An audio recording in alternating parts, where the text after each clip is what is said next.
hindi pa natatapos ang araw, stress na ako. So, ito. Nandito na naman ako guys sa kitchen at gumagawa ako ng, ayan, lumpia. Isa to sa mga base sa mga putahin natin. So, ayan, isa yun sa mga putahin natin guys. Actually, maraming putahe to.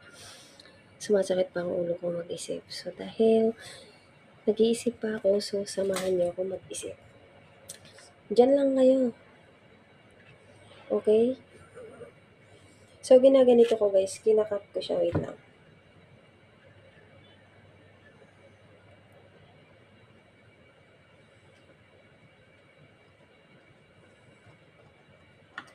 So, ganito guys. Kinakat ko siyang ganyan. And then, ikakat ko siya sa gilid. Lilinisin natin siya. So, yun guys. Ayan. Ganyan siya. Cut natin siya. And igaganyan natin siya. Ganyan.